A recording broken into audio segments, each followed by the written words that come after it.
Prepaid expense എന്ന് പറയുന്നത് നമ്മുടെ ബിസിനസ്സിൻ്റെ വ്യൂവിൽ നിന്ന് നോക്കുമ്പോൾ നമുക്ക് ഒരു അസറ്റാണ്.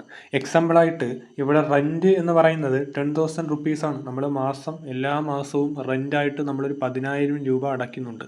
ഈ റെൻ്റ് എന്ന് പറയുന്നത് നമുക്ക് ഒരു എക്സ്പെൻസാണ്. അപ്പോൾ അങ്ങനെ വരുമ്പോൾ ഒരു വർഷത്തെ റെൻ്റ് എന്ന് പറയുന്നത് 1,20,000 രൂപയായിരിക്കും.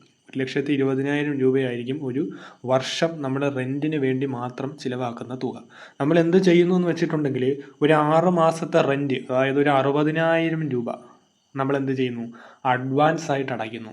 60,000 രൂപ അഡ്വാൻസ് ആയിട്ട് അടയ്ക്കുന്നു. അപ്പോൾ ഈ അടച്ച 60,000 രൂപയെ നമ്മൾ പ്രീപെയ്ഡ് എക്സ്പെൻസ് എന്ന് പറയും. കാരണം നമ്മൾ ഈ ഒരു 60,000 രൂപ നമുക്ക് എക്സ്പെൻസ് ആണ്. ആ എക്സ്പെൻസ് നമ്മൾ എന്ത് ചെയ്തു, പ്രീപെയ്ഡ് ചെയ്തു, മുൻകൂട്ടി അടച്ചു.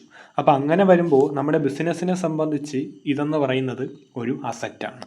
അപ്പോൾ ടോട്ടൽ നമ്മൾ അടച്ച തുക എന്ന് പറയുന്നത് 1,20,000 നമ്മൾ ആദ്യമേ അടച്ചു, നമ്മുടെ റെൻ്റായിട്ട് അടച്ചു.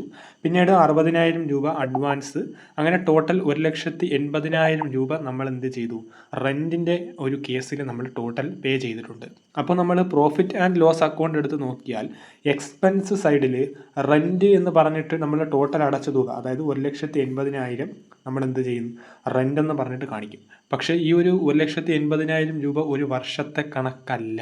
കാരണം ഇതിൽ 60,000 രൂപ അടുത്ത വർഷത്തേക്കുള്ള 6 മാസത്തെ അഡ്വാൻസ് ആണ് നമ്മൾ അടച്ചിട്ടുള്ളത്. അപ്പോൾ അത് നമ്മൾ എന്ത് ചെയ്യണം, ലെസ് ചെയ്യണം. അപ്പോൾ ഈ 1,80,000 നിന്നും ഞാൻ എന്ത് ചെയ്തു, 60,000 രൂപ പ്രീപെയ്ഡ് എന്ന് കാണിച്ചിട്ട് ലെസ് ചെയ്തു. അപ്പോൾ ടോട്ടൽ നമ്മുടെ ഒരു ഫിനാൻഷ്യൽ ഇയർ എടുത്ത് നോക്കിയപ്പോൾ 1,20,000 രൂപ എന്ത് ചെയ്തു, റെൻറ്റ് എന്ന് പറഞ്ഞിട്ട് നമുക്ക് എക്സ്പെൻസ് വന്നതായിട്ട് കാണാനായിട്ട് സാധിക്കും. അതേപോലെ തന്നെ ബാലൻസ് ഷീറ്റ് എടുത്താൽ നമ്മൾ ആദ്യമേ പഠിച്ചു, പ്രീപെയ്ഡ് റെൻറ്റ് എന്ന് പറയുന്നത് ഒരു അസറ്റാണ്. അപ്പോൾ ആ ഒരു അസറ്റ് നമുക്ക് 60,000 രൂപയാണ് വന്നിട്ടുള്ളത്. അതുകൊണ്ട് ഇവിടെ അസറ്റ് സൈഡിൽ പ്രീപെയ്ഡ് റെൻറ്റ് എന്ന് പറഞ്ഞിട്ട് 60,000 കാണിച്ചു.